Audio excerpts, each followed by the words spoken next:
while ago, I did a video on this gorgeous Iron Warrior Optimus Prime. This is essentially a third-party 3.0 DLX style Transformers Prime Optimus Prime, and I love this thing. I think it replicates the CGI of the show gorgeously. It's amazing. It's perfect. So I think it's about time to let it be Bumblebee's turn, because Iron Warrior has continued the line with Bumblebee. And oh my gosh. I'm not gonna lie, I didn't have the highest expectation for the follow-up since Optimus Prime was so fantastic to begin with. And some of the initial pictures and everything I saw of this Bumblebee made it look like it was just cast in yellow plastic and it just made it look cheaper. But no, this is a true to form 3.0 DLX style Transformers Prime Bumblebee. And me being such a big fan of Prime, me being someone who can say that this show was their true, not introduction to the franchise, but their true, like, indoctrination into the franchise. Prime is what got me into it. Because I was, you know, a Cybertron kid. I watched the 07 movie, but Prime came around and I was hooked. And Operation Bumblebee, the episodes from Season 2, were actually the ones that really got me interested. So, of course, I have a big soft spot for Prime Bumblebee, and this figure is fantastic. So obviously, I want to talk about the scale first, since I already have Optimus back here. So standing Prime and Bumblebee side by side, I think the scale here is fantastic.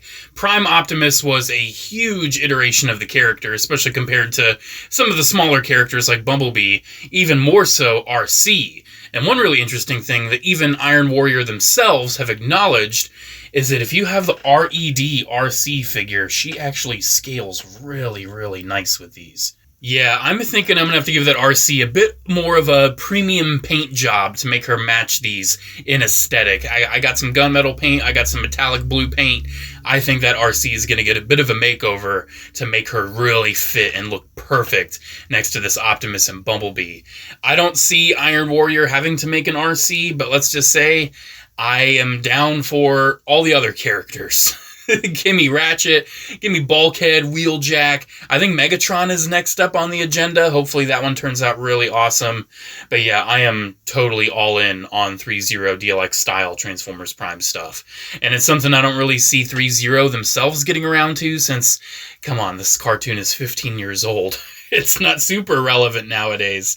But for me, someone who holds this show super near and dear to my heart, I'm super happy to see this line flesh out and a pre-existing figure actually scale perfect with him. So with all that out of the way, let's take a closer look at this Bumblebee, because I am so happy with this thing.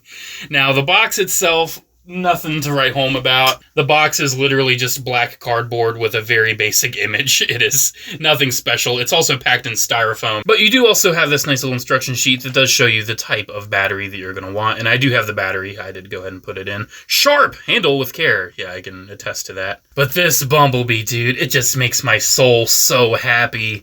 It's Transformers Prime Bumblebee. I mean, look at him. He's fantastic. I would love to see a repaint of this in the Beast Hunters deco. I would be totally down for that. And maybe an alternate head as well, where his mouth is actually exposed. But for being the original Transformers Prime Bumblebee, it captures it perfectly. It's perfect, in my opinion.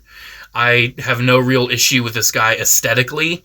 When it comes to the articulation, I have no issue. I really only have one minor complaint with this guy. Everything else, I am just so happy with. Number one, the proportion, the aesthetic, the overall look of this thing. It's Bumblebee, dude. This is Prime Bumblebee.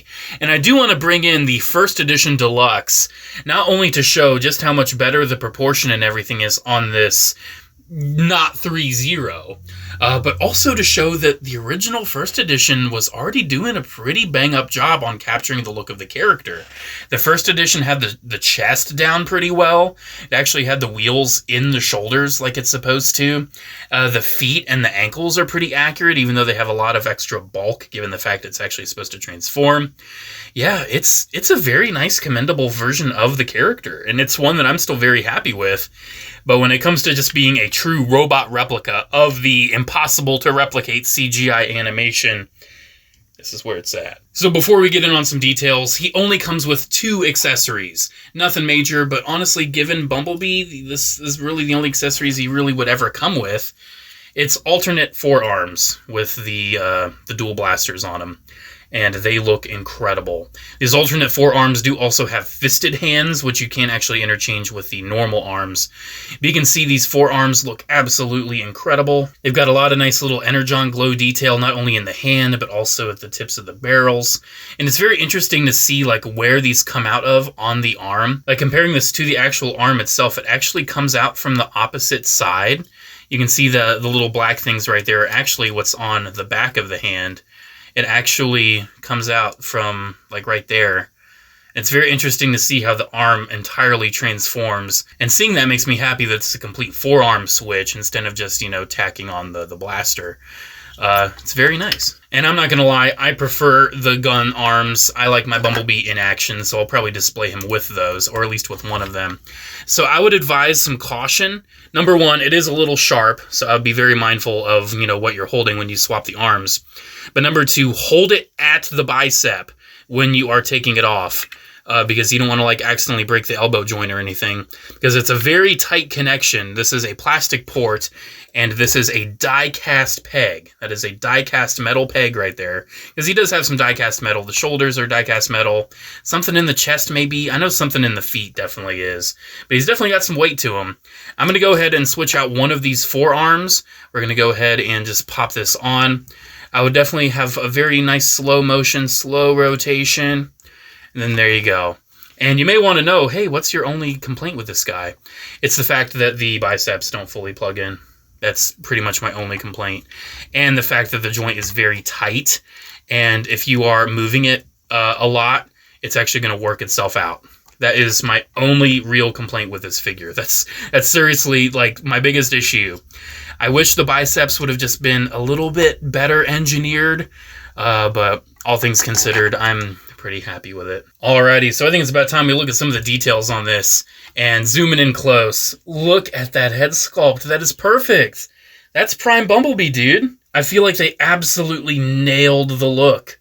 The eyes look perfect. He's got his little eyebrows. He's got the little battle mask. This looks great. This looks absolutely fantastic. It's very similar to the Michael Bay Bumblebee design, obviously. Transformers Prime was kind of an amalgamation between, in my opinion, animated and Bayverse. But it's still a very, very great design. While we're up here, I do want to show off those light-up eyes. It comes with this tiny little magnet. Go ahead and just tap it. And yeah, his eyes shine very, very bright. Unfortunately, so bright you can actually see some of the light poking through other parts of the head. But it still looks really good. It's not something that I'm going to display him with all the time, especially given how insanely bright they are. But I'm pretty happy with it. But I think he looks really good still without it. They did paint his eyes blue, and they do look prominent enough, in my opinion. Moving along, I think his chest looks fantastic. I love the actual clear plastic in front of the headlights. And I love all the different shapes and everything, as well as seeing the black stripe working its way all the way down his torso. I think that's a very nice little detail. The shoulders are very nice and round, very accurate to the show, and you can actually see the tire in there. It's just plastic. It's a plastic tire, but it's very cool also seeing how that articulation works around the wheel. He does have his little door wings. These are packed separately in the box, but they're pretty basic, They're just the door wings. They can articulate. You can actually see a lot of nice little subtle dry brushing and everything, little silver highlights here and there, just to replicate the look of the show, all the very subtle weatherings and everything, even on the hip right there, very subtle. And again, some footage and everything I saw of this figure made it look like it was just yellow plastic, some of the promo pictures and everything. But no, you can see on the knee pad, it's got silver paint and everything. Down to the feet, he's got a lot of nice silver dry brushing all the way down on his feet. Just looks gorgeous, especially on the side here.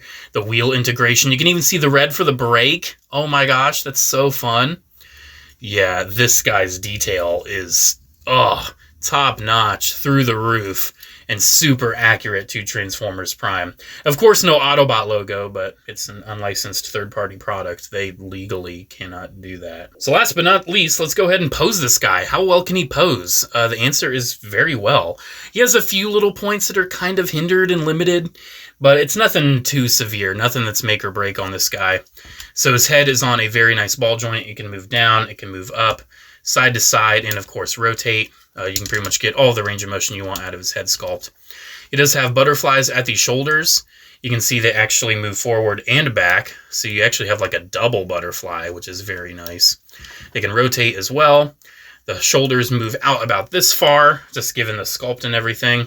I already showed you how the biceps rotate. I noticed on my right one I can rotate it a little bit more freely, but you can see, again, it's slowly working its way down, and eventually it will just pop off. So if you are rotating his bicep, try to do so as you're like pushing in. That way it won't actually come off.